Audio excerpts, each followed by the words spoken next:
Senator Cayetano is recognized. Mr. President, with your permission, I'll use the majority leader's podium just because I'd like to see my good friend and, of course, congratulate Senbam for taking up this issue with urgency, an important issue that's very important to us. Sir President, may I ask the good sponsor and author of this bill if I may ask some clarificatory questions before I propose, if ever, some amendments? Yes, of course, Mr. President.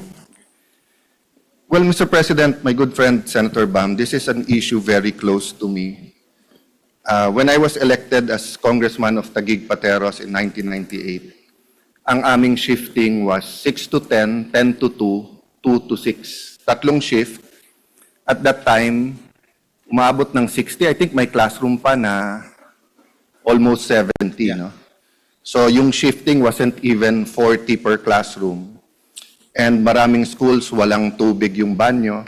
So nagkaka-UTI yung ibang teachers. Because of rapid urbanization, yung dating may basketball court, may plaza, may volleyball court, may I don't know if some schools had katulad sa private school na may mga dance studio, di ba? Or hindi pa masyado naman yung computerization noon. So I remember my campaign was I was telling parents, kahit maputikan ang paa ng mga anak natin, pwedeng hugasan yung paa. Pero kapag hindi na nakapag-aral, lalo kung maaga nag-asawa, mahirap bumalik sa school. Kakunti pa yung back-to-school programs nun. It's funny kasi nga, hugas pa kasi flood control din ang problema nun, putik. In Lower Taguig kasi doon, it used to be flooded very much. No? So during that time, 27 years ago, hindi mabango o automatic sa tao na mag-prioritize sa education. During that time, you had to convince that it's better than roads, kahit aspaltong kalye, better than waiting shed, basketball courts, etc. Kasi nga, especially in the very poor areas, these are areas that were proclaimed during the presidential election. No? So fast forward, during the presidency of your first cousin, mahal nating kabatch namin ni Senator Cheese, ng dalawang naging Senate President Mig Zubiri and Senate President Cheese Escudero, kabatch namin si President Pinoy.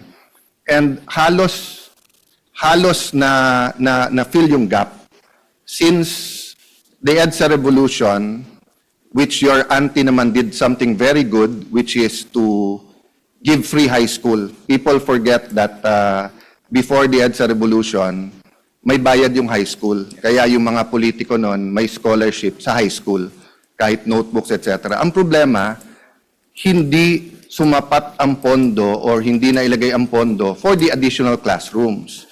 That's why during the first year of President Ramos, there was a study that many grade 6 graduating students could not read. And then nagkaroon ng issue whether quietly ang DepEd ay nagmamas promotion.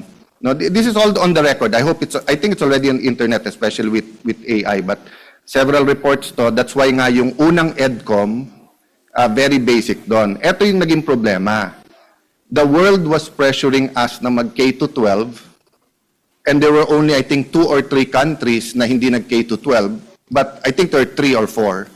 But 2 of those 4 had very good educational institutions. I mean, yung system nila were very good. But na-pressure tayo. I remember Senator Ralph Recto, who's Executive Secretary now, was saying, you need 250 billion a year from government, but 250 billion from yung bulsa ng parents to add kindergarten and the 2 grades. Okay. Nagdagdag ng kindergarten, medyo brinaso ni Brother Arminion in the sense that wala namang malaking pondo for classrooms. Nagkagulo. So the DepEd, the mayors, the regional directors had to find classrooms. Pero since half day, nagawa. But nung yung K-12 na, nagka-problema na. And then nagka-bridging programs, di ba? So because walang magiging incoming freshmen, maraming universities nagtanggap ng senior high. And it was a little bit an easy, what you call this, bridging or for them. Kasi basically, instead of first year college, ginawa nilang senior high, di ba? Ang problema, may income. So yung iba, nagustuhan na. Kasi nga, may voucher yon.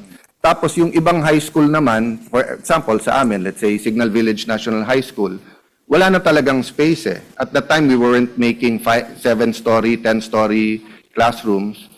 So ang naging problema, baka hindi ka graduate sa high school, saan ka nag-umpisa?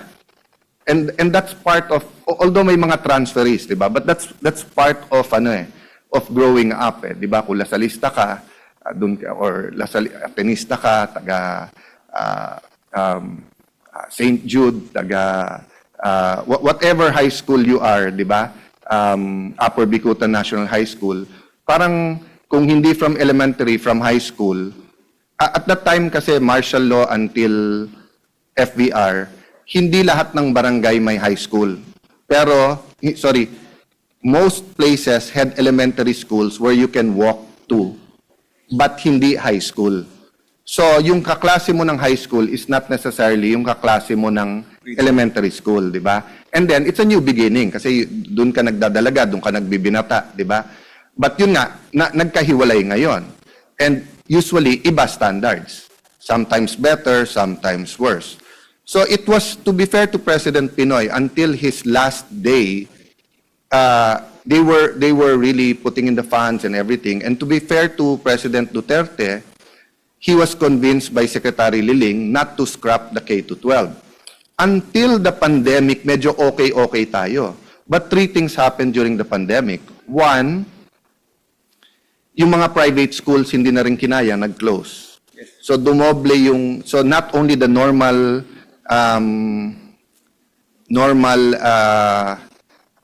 population growth, di ba? But also yung from public, lumipat from private to public. That's why in Taguig, dinagdagan pa namin yung voucher para hindi mag-close down yung mga private. Kasi problema din natin, some people will say, anong pakialam natin sa private? Private yun. Hindi. Whether it's health or education, there should be a healthy mix between, di ba, the public and the private. No? So, and I'm not talking about the La Salles and Ateneos and San Agustin's and St. Jude's. I'm talking about big and small schools, from Christian schools, yung parochial schools. Yes. Parochial schools of the Catholic Church also give very good education, pero tinamaan din sila kasi kahit papano may konting gastos yon, completely libre sa high school. Okay. The second thing that happened is that, of course, na-realize din nila kasi nga nung nagkaroon ng internet learning, maraming rural areas, wala namang internet, wala namang gadget yung mga bata. Then they realized that in highly urbanized cities, hindi lang libre, may Apple laboratory, may computer laboratory, aircon yung mga classroom. So, lalong lumipat sa mga highly urbanized areas, di ba? The other thing that happened is that nahuli yung mga bata. And then, ngayon kasi konting ulan, wala nang pasok eh. I mean, I see both sides, but if you look at the number of days na walang pasok ngayon, so, ang mismo na nagsabi ng statistics na to ay ang EDCOM, and I don't think anyone disputed it. Yung dapat 12.9 years of education sa K-12, ang actual lang is 7.5. So, forma over substance. So, we're telling the world, trust the Philippine education because we have 13 years of education. But actually, in reality, it's only 7.5 years. Para lang tayong private school na grade 7 plus 0.5. Para tayong hanggang first year high school lang. No? So that's why I laud your bill. But ang question ko, one step backward. If we were discussing now the state of education and not just classroom, that's my first question. Hindi ba ang tunay na solusyon ay tignan yung K-12? Mr. President, kasama yan. If you remember, on our first week, my privilege speech, there was a 7-point agenda to address our education crisis, including classrooms, nutrition, and of course, stuntedness is one of your main advocacies, Mr. President. We talked about internet connection, support for our teachers, employability, and the curriculum, and K-12. And I committed to Senator Estrada that when we get back in January, we're going to have a hearing regarding K-12, and we will hear all of the proposals, left, right, and center. Abolition, modification, going optional. We will hear all of these suggestions, Mr. President, and do our best to come to a solution. Because I agree with you, Mr. President, in a previous interpolation, we talked about the failure of the K-12 system and how our grade 12 graduates are still not employable. Yun po kasi yung pinakapangako ng K-12. Pag graduate ka ng grade 12, di mo kailangan magkolehiyo, pwede ka na magtrabaho. And the employability of our grade 12 graduates, unfortunately, is really low. Napakababa po. So, I think we all agree there are problems in the grade 11, grade 12 system. We need to address them. And the proper hearing, Mr. President, and with the Committee on Basic Education, and with EDCOM, which you are also a member, I think we'll be able to come to a better solution po going into next year. I appreciate the gentleman's effort, and I know you're coming in from a break. You weren't in the Senate for a couple of years. But I will disagree with you that we're addressing the problem. Because from my point of view, we're evading the problem. There are only two solutions to this. Pondohan ng tama or tanggalan ng 1 or 2 years. So even under this program, and ngayon, I hope hindi mag-stall yung BICAM, and I think all of us naman don't want a reenacted budget. So we're all confident that cooler minds and really having a good governance but relevant, effective budget is a must. But even with the 2026 budget, and even with this law, assuming everyone follows this, and even if LGUs realign their funds for this, the soonest na may mararamdaman tayo is 2 to 3 years from now. And mararamdaman pa lang yon. So kumbaga sa lagnat na 40 o 39, bababa lang yan ng 38.5. Hindi mawawala yung lagnat, no? So the most immediate is simple. Pondohan natin ng tama yung K-12 or tanggalan natin ng 1 or 2 years, di ba? So I remember I went up to you once and said na, bro, habang hindi natin to dinidesisyonan, it's like a dike. Tama ka, pagdating na Bam Aquino, ang daming tulo nung dike. Pero ang ginagawa natin, law after law, nagdadagdag lang tayo ng daliri para ilagay doon sa mga butas ng dike, di ba? Pero wala talagang, ang solusyon talaga, either yung panggastos para walang tulo yung dike, or bawasan ng tubig yung dike para hindi mag-overflow, no? Yes. So I understand this is better than doing nothing. And when I say we are not, I include us because my whole of government. But ako, I'm ready now. Whether the decision is tanggalin 1 year, whether tanggalin 2 years. So has your committee done the computation? If we take out senior high, gaano karaming classrooms ang ma-free up natin? And instead of 7 years, at 35B a year for 7 years? More, Mr. President. More like 90 billion a year. So we need, for 7 years. Right now, I know you've stated it a number of times, but para dun sa mga nakikinig nga lang ngayon. So how much do we need for how many years to close the gap? 90 billion a year for 6 years, Mr. President. We're now at 65 billion. So kung 65 billion, it's going to be 7 years. Okay. Meron tayong 166,000 gap, but every year, we have buildings which are condemned. We have an increasing population. May mga classrooms tayong nasisira dahil sa bagyo at earthquake. Yeah. And if you put all of that together, Mr. President, it's roughly about 39,000 Yes. classrooms per year. Now, lahat po ng grade level is more or less equally distributed. So if you take out one grade level, Mr. President, that's divided by 12. No? So yun po yung masisave natin. Roughly about 12 or 15,000 classrooms if we take out one grade level, Mr. President. Yeah. So let me drill down that point, no? In the rural areas, wala tayong problema masyado sa classroom in the sense that walang shifting doon. Meaning 7 to 3 or 8 to 4 Ang problema natin doon yung facilities, textbooks, computers, internet, di ba? Pero classroom, hindi. Kasi nakakapasok sila na buong araw. Depende rin sa definition ng rural, Mr. President. So if this is out of Metro Manila, they still need classrooms, but of course, the further you get out, the more land there is. Well, in Iba rin, Mr. the President. statistics that were given to me by EDCOM, ang 2 and 3 shift is in the highly urbanized, Yes, di ba? yes. And nagko-compound yung problema doon because dati mahal ang building, ngayon mahal na yung lupa. And mas mahal kung may nakatayo na doon. And then, may konting problema sa expropriating. Nasa internet lang, nasa dyaryo a few days ago na yung issue sa Baguio na COA is saying na mahal ang pagkabili ni Mayor Magalong at ng Baguio City sa isang ano. I understand the predicament of mayors eh. Kasi usually yung assessed value mo, napakababa pa sa zonal, and then yung may-ari, kahit sa zonal, so for example, if there's 5,000 square, and I say, Mr. Aquino, how much do you want to sell it? Then you tell me na, boss, yung katabi ko kakabenta lang 70. Okay na sa akin 60-65 dahil school. Pag tinignan yung assessed value, yung sa table, 20 mil. Yes. Pag sa zonal, minsan lumalapit, pero depende kung gaano ka-updated, minsan 50. So pag binayad mo yung 65 na hinihingi niya, ikaw pa makakasuhan.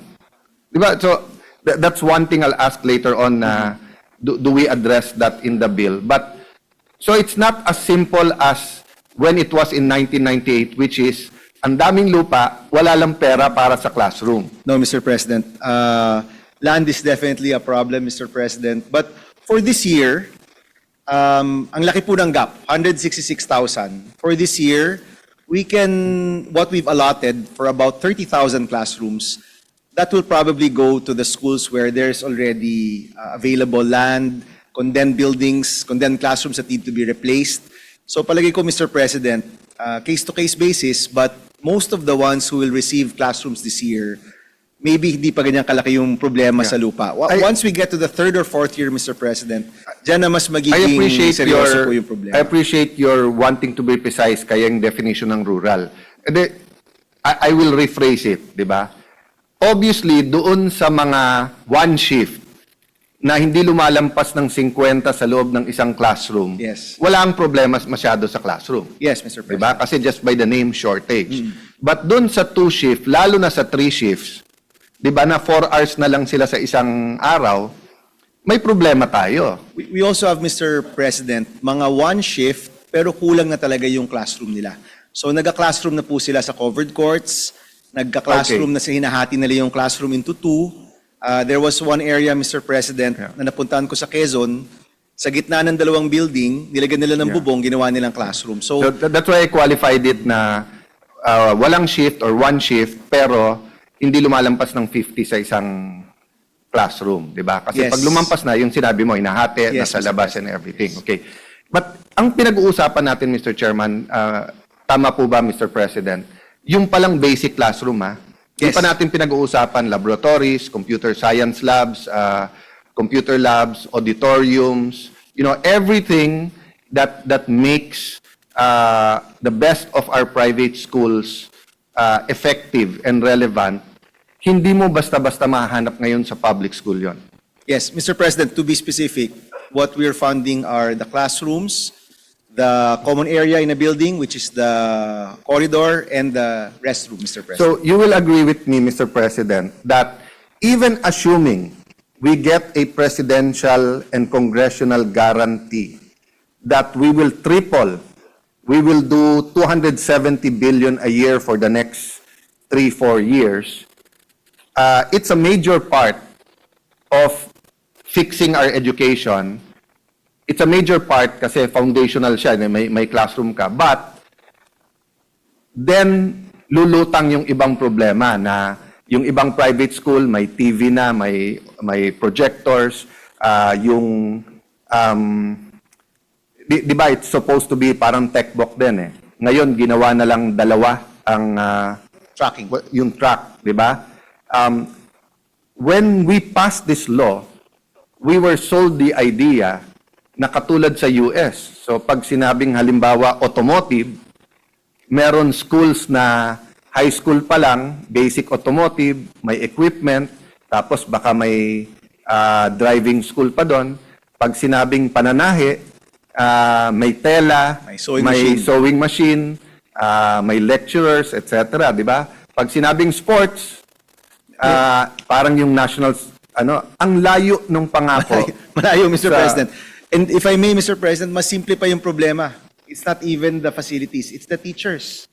Kahit gusto mo ng automotive, wala ka namang instructor na kaya magturo ng automotive. Kahit gusto mo ng sewing, wala ka namang teacher na kaya magturo nun. There was one case, Mr. President, na yung school, kailangan ng baking, kailangan ng hospitality, yung sa hotel, kailangan ng cooking, at kailangan ng barista. Wala ho silang mahanap na instructor, Mr. President. They were offering 4 courses. They had to hire one person na lahat ng 4, dapat alam niya. So, nung tinanong ko po yung tao, sabi sa akin, Senator, I'm really barista ako. Yung iba, tumitingin na lang ako sa YouTube kung anong gagawin ko. So, even the problem of instructors, Mr. President, that's a very basic Yes. problem for K-12, Mr. Yes. President. But half of that problem is not created by government. Diba? For example, yung kulang ng nurses, hindi gobyerno natin ang nag-create nun because nga malaki ang sweldo abroad. Tapos katulad sa US, pwede mo pandalin pamilya mo. But in terms of instructors sa technical, half of the problem, gobyerno din gumawa. Bakit? Kasi yung TESDA courses, 25 to 50,000, isa. So kung ikaw yung mga universities, i-offer mo na lang yon, you can pay the instructors very much. Isipin mo, bawat estudyante, 25,000. Meron 50,000. So kung 50 yon, 50,000 times 50, 2.5 million. Samantalang yung mga instructors na iba na yung dapat, kahit sa TESDA, dapat pinasok na natin sa high school. You can see it vis-a-vis the Philippine Science High School. Because they had a different system from the start.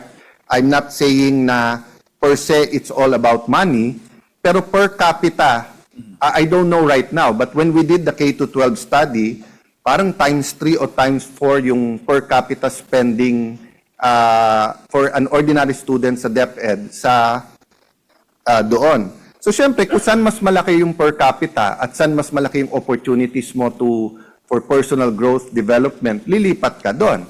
And every time we ask TESDA, akala ko ba kaya nga namin kayo finand at may K-12 para wag na mag-out of school youth.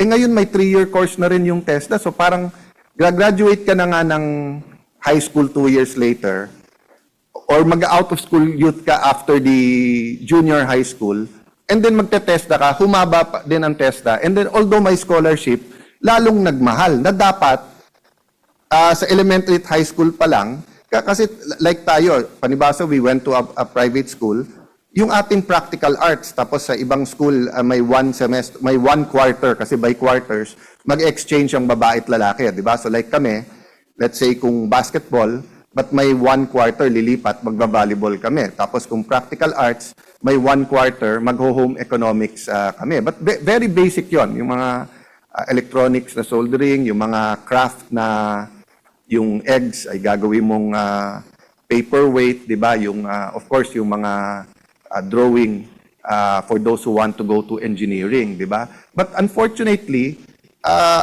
unless you have we do have wonderful teachers everywhere, but as you said, di ba, if 4 yung tinuturo niya, baka very good siya sa isa, yung dalawa, medyo kinakapa niya lang, di ba, unless jack of all trades siya. Yes, Mr. President, that story is to illustrate na even pagdating sa finding instructors, may problema na po yung K-12. And Mr. President, as you know, my position is our educational system is in crisis. Agree. And we need different solutions. It just so happened, Mr. President, nauna itong Classroom Acceleration Program kasi nais nating ituon dito sa budget. But definitely, Mr. President, all of these concerns, the committee does take them very seriously. And whether it's finding the right solution for employability, possibly taking out 1 year or modifying or improving the K-12 system. As you know, Mr. President, we're quite serious with tackling all of these issues. I as don't we go doubt on, the Mr. President. sincerity, Mr. President. I don't doubt yung sipag. I don't doubt the research work. And you will be here, God willing, until 2031. Yes, Mr. President. And then allowed a re-election. I don't know where I will be after 2028. But assuming, for the sake of argument, this passes, assuming nga, from 65, gawin pa nating 90, ang problema, 3 years from now, pag nagawa yung buildings, di ba, ang sagot pa rin ng gobyerno, hindi pa rin natin kaya. So the point I want to drive at now is that if we want to solve this, it's not Band-Aid after Band-Aid. This is, for me, this is, how do I put it? Hindi to Band-Aid. So kumbaga sa napilayan, ito yung cast, di ba? Pero, or ito bakal para nga magamit na yung napilay, di ba? But it's not it's not a stem cell or it's not a rebirth or renewal because nga the problem with fixing the classroom problem without fixing the private sector, yung pera ng ating mga yung income ng ating mga mahihirap, and then kung hindi natin sasabayan ng mga instructors at saka facilities, we're setting ourselves up for bigger expectation and then mag-fail din. Well, Mr. President. So the point I want to make is that if we remove 1 or 2 years now, this law that you're making will not only transform from a bandage or yung bakal sa ano, it will transform to a multivitamin that will really get us up. Kasi nga, yung masasave mo iba sa classroom, pwede mo ngayon ilagay pa rin sa education in other parts. Just this one point, no? So, you've been following it. Magkano na ngayon kung today mapapasa ang budget, 1 trillion something ang budget ng education? 1.3 including tertiary, 1.38. In an ideal situation, anong estimate natin dapat budget ng K-12 to be fully functional talaga? Mr. President, honestly, yung problema sa K-12 is not just funding. It's really the systems itself. I agree. But Meaning, even if we threw money at it right now, Mr. President, kung hindi malinaw yung mga kailangang baguhin, ako, Mr. President, and as you know, as you said, bago tayong pasok dito, before we will fund it, we should agree on the solution. No? And maybe through the hearings, Mr. President, on K-12 next month, in January, mahahanap natin yung solusyon, ponduhan natin. Right now, kasi Mr. President, sa sobrang laki ng problema, and if you notice, even our EDCOM report doesn't really, it just says fix it. It doesn't really prescribe how to fix it. So there are suggestions there. We have other bills on school-to-employment programs. But until we find the right solution, Mr. President, it's hard to peg a number to solve the problem because the solutions themselves are quite many, Mr. President. Let me respectfully disagree with you because when my wife Lani became mayor sa Taguig, we were second to the last in Metro Manila. Okay, and the formula was simple. We put money first for teachers. The seminars nila and everything ganyan. Okay, second, we made sure na walang excuse yung bata mag-drop out. So binigyan ng uniforme na nakatahi na. 2 pantalon or skirt, 3 pang ibabaw. Then we gave them all notebooks, bag, later on may vanity kit na rin. You put in the pencil, papers, etc. Later on, yung payong, yung shoes, rubber shoes. So there are simple formulas. I agree with you at a certain point. Kahit sinong anak, at a certain point, money doesn't matter. But right now, if we double it to 2 trillion, our educational will go up. Why? Just putting up computer labs. Just putting, so halimbawa, yung ibang mahina yung internet, ang solusyon simple. You put a TV, Of course. and naka-mirror dun sa professor. We've tested this sa digital. So my point is, Mr. President, yung EDCOM, kaya hindi na pre-prescribe lahat kasi hindi dahil sa findings sila. Dahil sa atin na nasa gobyerno, ayaw din nating harapin yung katotohanan na K-12 yung problema. Mr. President, definitely, Mr. President, marami sa mga problema, pondo talaga yung kailangan. No? You mentioned a number of them.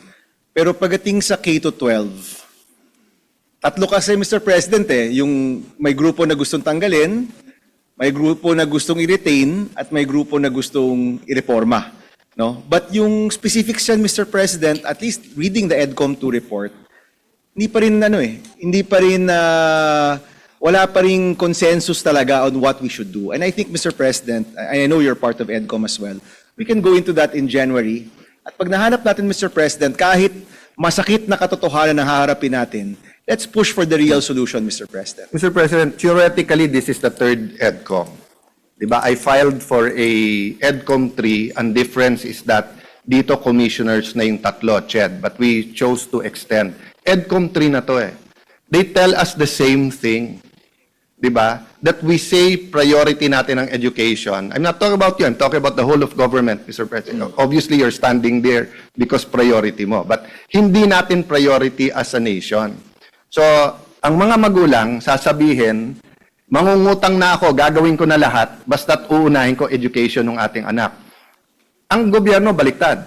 Yumaman muna tayo bago ko dagdagan yung sa education. I've never seen a parent who told their children, yumaman muna tayo bago ka pag-aralin. In fact, pinatitigil yung isang anak para lang isa makatapos para lahat. So the point I'm making, Mr. President, is we don't need further hearings to know that there's a simple approach to K-12. You name 3 approaches. Go back to K-10 or do K-11. Secondly is reform. And third is to fully fund it. Similar problem, MMDA. Some are saying the failures of MMDA is because bitin ang powers nila. Some are saying naman, we don't need it, abolish it. Okay, since naging konsyal ako, we've done nothing. We've just complained na ganon. Same thing sa LLDA. My first privilege speech, LLDA, Laguna Lake Development Authority. Ang first privilege speech ko, I see the Laguna Lake, I see the authority, may general, may manager eh. Where's the development? Same thing. We've never passed, meron model. Gawin mong LLDA parang BCDA. Bigay mo yung tamang powers at tamang pera. Yun ang problema po. We've seen the success of the K-12 in the first few years. We've seen its challenges before the pandemic, pero nung nagka-pandemic, we can't rewind anymore eh. So ang choice lang talaga natin ngayon is to either magbawas ng 1 or 2 years, or, as you said, how do you deal with crisis? You don't just let it pass. There's something you do proactive. So happy na tayo dahil so the 1 trillion this year 1.3 trillion. 1.3 is how much more than last year? 400 billion more. I think it's More or about less. 400 billion more. So it's substantial. Yes. Diba? But ako kasi ang estimate ko, ang 2.5 trillion to 3 trillion payat pa rin eh. For education, Mr. President. Kasi simple lang, kung ang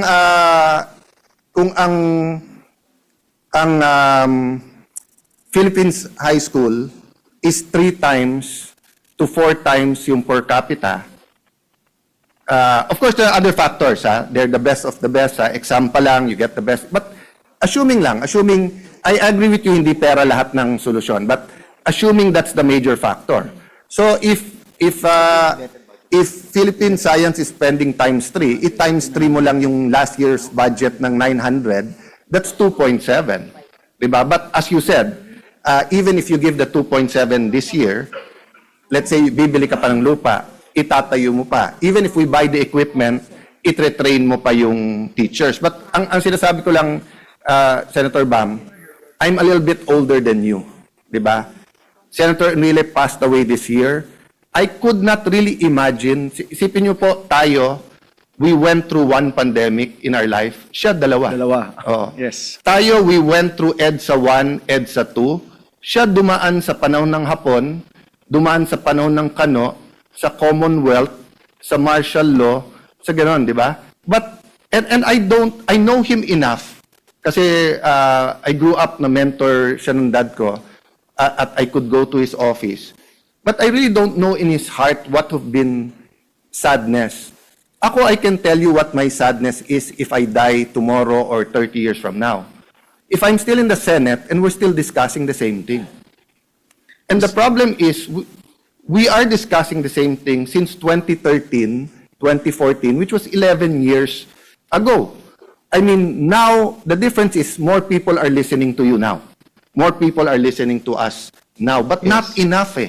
Not enough. So my point, Senator Bam, is if we don't give them, the problem is extraordinary.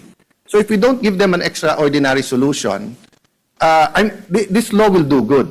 But it also can give them false hope.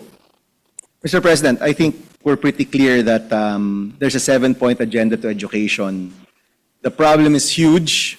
Sabi nga nila, Mr. President, how do you eat an elephant? Diba? With one bite at a time. So this, Mr. President, is going to be one bite at a time. We're going to move to K-12 next. We're going to move to textbooks. We're going to move to stunting. In fact, we've already funded the school feeding program. Kulang pa rin yung sa barangay-based feeding program, Mr. President. Pero iisa-isahin natin yan. And with what you mentioned, Mr. President, na you don't want to die tomorrow na ganito pa rin yung problema.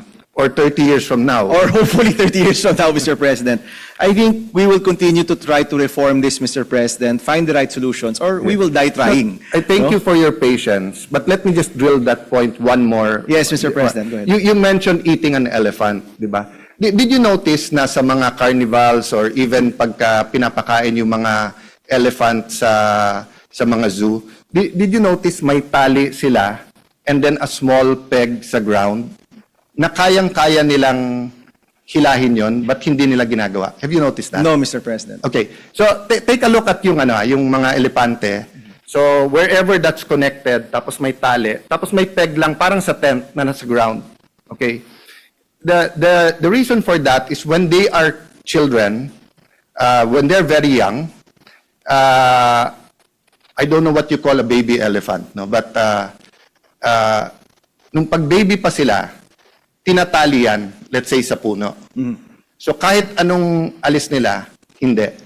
So by the time it matures, hindi na niya kayang isipin Na kaya niyang makawala. na kaya niya makawala.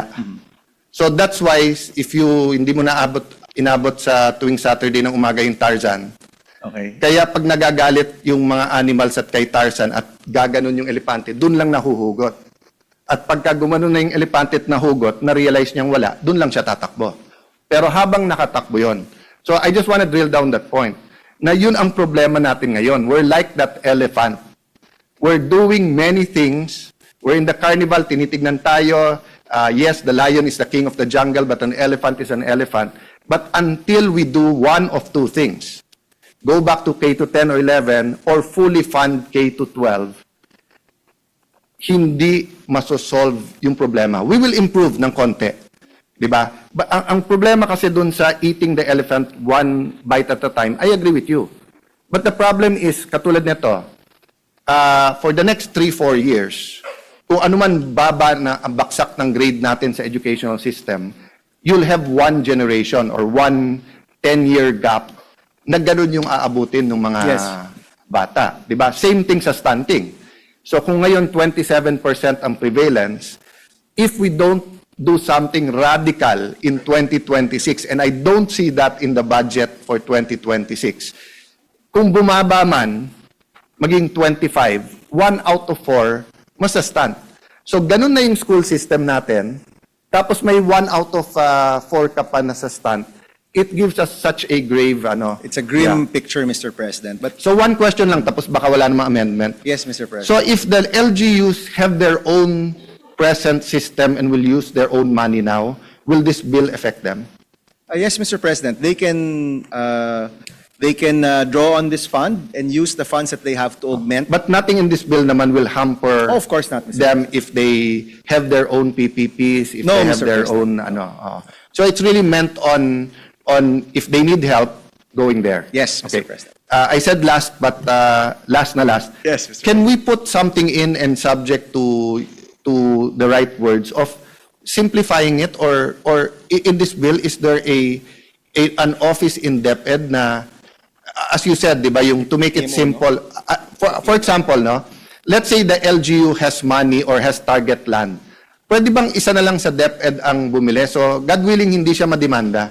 Pero, para to simplify na lang. There's a PMO, Mr. President, Yes. that DepEd needs to assign. They already have a current team that handles infrastructure. Yes. That's the PMO that's going to I handle asked this, that Mr. then President. during the budget hearing, if you, Senator Gatchalian, I think, was the one defending. Sabi ko, lagyan mo na ng, actually yung sa classroom, sana it's flexible to be used there. Pero sana, kasi ang sagot sa akin nun ni Senwin, and of course, he's been also outstanding sa education sector, is that may fixed amount, etc. But I was saying nga, it's not na hesitant yung mga mayors, it's just too complicated. Diba? And it takes so much time. So can you imagine, kung mag-expropriate ka and it takes 1 to 2 years, then you're gonna build a 7 to 10 story that takes 2.5 to 3 years. So we're talking 5 years. At ang term nila, 3 years. But kung sino man yung nasa PMO, especially kung career siya, and especially kung may deputy siya, he or she will transcend the 3-year terms ng mga, ano, and that could help the mayor's plan. So, speaking for my LGU, where I am from, it's really, we have to create new schools eh. Kasi puno na rin yung mga existing. And of course, we will do what we have to do. What I'm saying is that, imagine if we identify 3 places, but yung sa ano, does that no? I mean, I don't know if it's just, or something very powerful sa declaration of policy, putting not only the onus, but the hope in the PMO, in the Department of Education na to put up, I think if you say naman put up new schools, included na dyan yung pag-ano ng land. But I just wanted to end by saying na those are the 2 things that we have to do in parallel. Dun sa mga rural na malalaki pa rin ang lupa, help the principals there, the supervisors, plan them. I was a teenager when I started going to Cebu because my dad was EPSA administrator in 1984-85. So I was 13, 14 years old. Walang tao sa Mactan. And I really fell in love with Cebu until now, no? Unfortunately, in terms of urban planning, despite many great planners like Lito Osmeña there, kung ano nangyari sa Metro Manila, nangyari din sa kanila eh, sa planning, etc. So, that's my other fear, di ba? Is that if I die tomorrow or 30 years from now, yung schools sa mga rural na napakaganda, and when I say rural, not necessarily bundok or island, I mean, there are places in Calabarzon, in Quezon, in Bicol na ang gaganda pa ng schoolyards, di ba? But then, sabihin, ma'am, 3 hektarya ka naman eh. Bigay na natin sa housing yung kalahating hektarya, which is valid. O ma'am, gawa na natin ng gym yan para sa barangay, ganyan. And then we wake up one day, wala nang school grounds at wala nang tatayuan. So in parallel, di ba, tulungan natin ng husto yung mga may lupa and then how can they, in parallel, how do they get in? As you said, di ba, not only January, even now, even the budget hearing, inaayos nyo yon yung paano tulungan yung mga yon. Pero yun nga, yung mga cities na wala na eh, talagang yung ganun na lang yung school, tulungan natin silang makabili ng lupa. Baka, I don't know if we should even put it as a mandate, diba? That the DepEd shall, something like that. I leave that at the, I believe in you, Senator Bam. That's why Thank you, Mr. President. I don't make it a specific amendment proposed, Mr. President, but I leave it at your footstep and I think... Mr. President, for the record, there's a Section 9 which talks about the Program Management Office, and Senator Pia Cayetano had a really good amendment to this section, Mr. President. At more or less, Mr. President, yung mga nabanggit mo naman about reviewing the proposals, looking at the projections, looking at demographic and population trend analysis. It's stated here, Mr. President, that the PMO under DepEd will be handling all of this, Mr. President. Well, of course, Mr. President, You would know very well she's my ate, so I cannot say hindi maganda yung kanyang amendment. But of course, this is Mr. Section 9, di ba? A program management office Yes. with a DepEd headed by in charge of shall review and approve. Can we make it more proactive? something shall, instead of review and approve, something like shall pursue or sa, what's the right word that we can put na parang, Shall- it will be symbolic, but Okay. kasi dun sa shall review and approve project proposals, para bang siya pa maghihintay na may proposal tapos sa kanya i-approve. Mr. President, may I move to suspend? Session is suspended. Mr. President, I just want to thank Senator Bam for both his patience and his, openness. So I think we agreed that if we can make it something like the PMO shall take the lead, di ba? So although they can approve the, but they should take the lead, ganyan, and shall take the lead in The National Classroom Shortage. classroom shortage program and shall endeavor to, diba, to address the classroom shortage at the fastest time in the most effective manner, something like that, no? So although it's symbolic, Mr. President, I mean, you and I and the Senate, we believe in symbols, di ba? So that mandate would give him the, kumbaga yan yung rarara niya to get things done. Thank you, Mr. Thank you, Mr. President. Chairman, Maraming thank salamat. you, and congratulations in advance So- for this, That's a proposed amendment acceptable to the sponsor, subject to style. subject to style. I can read it into the record, Mr. President, Yes, so we please- can go please for a do that. second reading today. On page 4, line 22, after the word shall, we insert take the lead in addressing the national classroom first word? shortage. Ano first word? Um, Take the lead. So the line, Mr. President, reads as such: a program management office within the DepEd Central Office, headed by the DepEd official in charge of infrastructure, shall take the lead in addressing the national classroom shortage, period. The office shall, and then we continue with review and approve project proposals, Mr. President. Is there an objection? So moved, Mr. President. Is there an objection? Hearing none. Motion is approved. Mr. President, we'd like to thank the Minority Floor Leader for his suggestion and all of our colleagues who have supported this bill, Mr. President. Thank you, Mr. President. Thank you. Majority Leader.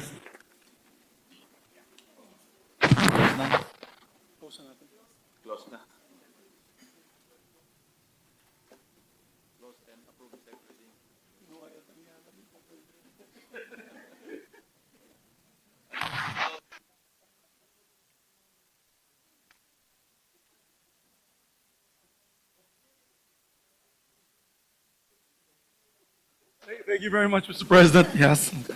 Oh, no, it's okay. This is fine. This is fine. Thank you, Mr. President.